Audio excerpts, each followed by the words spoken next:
Well, thank you for joining us today. It's our weekly update. I'm JJ. This is John. We're going to get right into it. If you have questions for future videos, send them here, either email or text.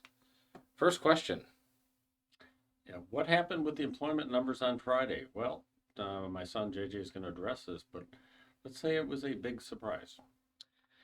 Big surprise, a bit of an understatement. So we had the single largest revision of unemployment numbers since 1968. If you think about that, that's been a while. We would hope that we have a little bit better technology and better survey data than we did prior. One of the things that has changed is the Bureau of Labor Statistics does not have as many people on staff as it used to. The people who reply to the survey don't do it as often, but also it's survey data, and we have to take that with a grain of salt. I mean, one of those things that's very important is that we revise numbers all the time. We remember 2022 we had two negative quarters GDP. We don't talk about that anymore, and part of the reason we don't talk about it because there was only one because we revised one of those numbers away. So when we look back at this, yes, was it appropriate for the president to fire the head of the Bureau of Labor Statistics? When the team plays bad, usually the coach is the first one to take the fall. Whether it'll be yet to be seen whether or not it was the right decision. I'm not entirely sure it was their fault, but most of the time the BSL is really beyond politics. They're just trying to get the numbers right. They don't want to play politics with these numbers. That's ultimately not good for anybody. Nobody wants to end up like China where nobody believes the numbers.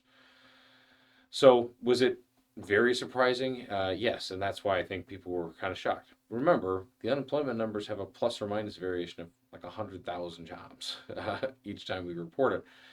So this was, on the farther edge of what we would normally expect, and that's why I think people were so surprised. Friday, the market did not take it very well. But even over the weekend, as people digested the data, and now we're 3 days from now, the market seems to not really be as concerned about that going forward. So ultimately, yes, it was a big shock, big surprise. Probably not the way I think people were hoping it was immediately handled, but ultimately, this is you want to hold people in these positions accountable and make sure that they are producing correct numbers. So with that, does this signify weakness in the overall economy?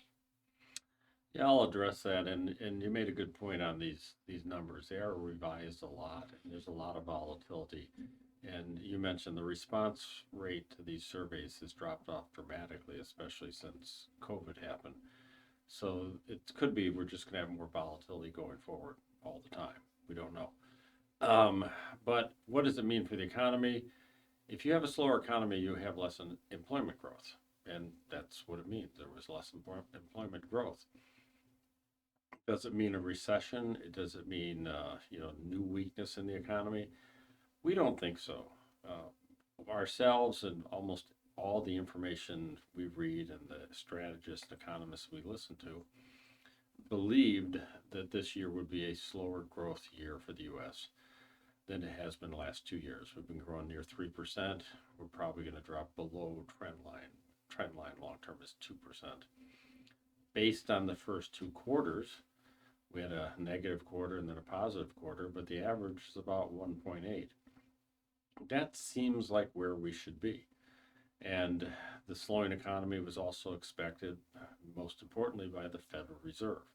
And they're looking for a slower economy so they can lower interest rates. Now, they're pausing a bit on that because they're waiting to see how the tariffs affect prices. The strength in the economy a week and a half ago of 3% gave the Fed time to watch and wait.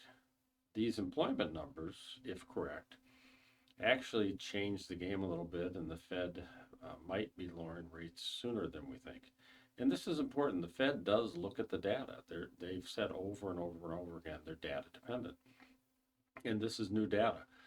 And if they're going to start lowering interest rates in September instead of December, that's most likely a good thing for the market. But the market is, excuse me, the economy is cooling. We have another chart we brought today, which is the ISM Services Index.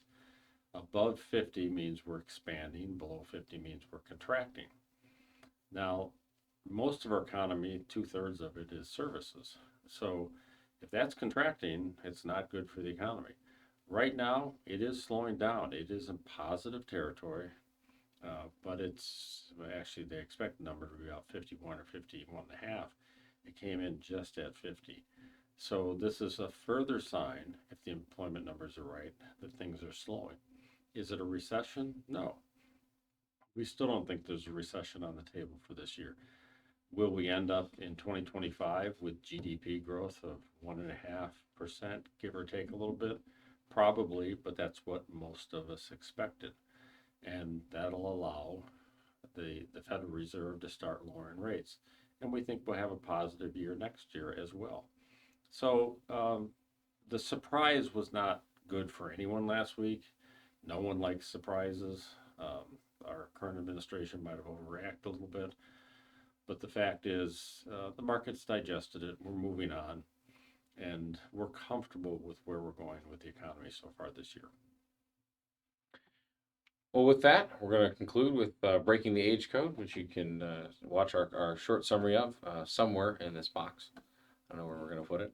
But with that, thanks everybody. We're probably not going to see you next week because we're going to enjoy a little bit of summer vacation as a team and take the week off. But we'll see you again at the next one. Thanks again. Enjoy the summer.